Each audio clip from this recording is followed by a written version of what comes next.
Hi hello welcome to voice monkeys media. నేను మీ Rakesh. So friends, ఇప్పుడైతే ఒక విషయం చెప్తాను, కానీ చాలా బాధాకరమైన విషయం. అంటే ఈ వీడియో చెప్పాలని సిగ్గు అనిపిస్తుంది, కానీ మన పిల్లల కోసం, మన వాళ్ళ కోసం, ప్రజల కోసం మాత్రం తప్పని వీడియో. ఇది ఒక విషయం చెప్తా, ఒక కథ చెప్తా.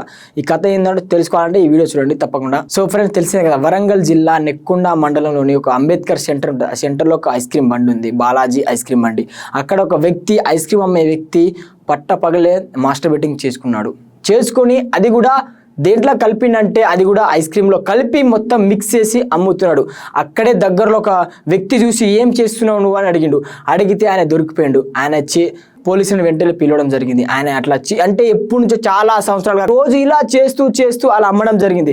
ఎండాకాలం అంటే మీకు తెలుసు, నాకు తెలుసు, ఐస్ క్రీమ్ తింటాం. అరే ఐస్ క్రీమ్ అంటే అది మంచి సెంటర్, అంబేద్కర్ సెంటర్ అంటే నెక్కొండ, నాది కూడా నెక్కొండనే. నా ఊరు గురించి నేను చెప్పుకో నాకే సిగ్గు అనిపిస్తుంది. ఎందుకంటే మన సొంత ఊర్లో ఇలా అవుతుంది. ఎందుకంటే చిన్న పిల్లల నుంచి పెద్దల వరకు అందరు తింటారు ఐస్ క్రీమ్. ఎందుకంటే చల్లగా ఉంటుంది, కానీ అందరూ మన ఎండాకాలం అంటేనే ఐస్ క్రీమ్ ఎంత famous, cool drinks, ice creams తింటూనే ఉంటాం.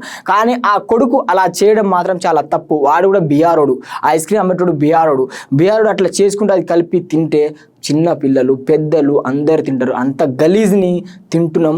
దయచేసి అందరికి చెప్తాను, దండం పెడుతున్నా, మీరు బండ్ల దగ్గర, రోడ్ల దగ్గర తినకండి. కాకపోతే ఆన్లైన్ ఆర్డర్ చేసుకొని తినండి. ఎందుకంటే హెల్త్ అనేది మనకు చాలా ఇంపార్టెంట్. అండ్ ఏదైనా చేసే ముందు, తినే ముందు రోడ్ పైన ఫుడ్ మాత్రం తినకండి అని చాలా మంది చెప్పిన. ఐస్ క్రీమ్ కూడా తినకండి, చిన్న పిల్లలను కూడా తినిపించకండి. ఎందుకంటే అది చూసిన ఆ వీడియో వస్తే నాకే చెప్పుకోవాలంటే సిగ్గు అనిపిస్తుంది. కొడుకులు అందరు కొట్టిన్లు, పోలీసులు కూడా పట్టుకున్నారు. ఇలాంటి రోడ్ సైడ్ బండ్ల మీద ఐస్ క్రీమ్ మాత్రం తినకండి. ఎందుకంటే ఎంత హెల్త్ ఖరాబ్ అవుతుందో గలీజ్.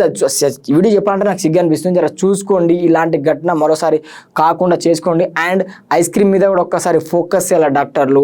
ఇట్లాంటి జరుగుతున్నప్పుడు మీరు కూడా కొంచెం గవర్నమెంట్ కూడా సపోర్ట్ ఉండాలని కోరుకుంటాను. ఈ వీడియో గవర్నమెంట్ వరకు పోవాలా. ఇట్లాంటి చిన్న చిన్న షాపులను తీసేస్తే బెస్ట్. ఎందుకంటే ఇట్లాంటి రోడ్లపైన షాపులు, ఈ దుకాణాలు తీసేస్తే బెస్ట్ అని అనుకుంటా. అండ్ ఇలాంటి అప్డేట్స్ కోసం మా వాయిస్ మంకీస్ మీడియాని లైక్ చేయండి, షేర్ చేయండి అండ్ సబ్స్క్రైబ్ చేసుకోండి.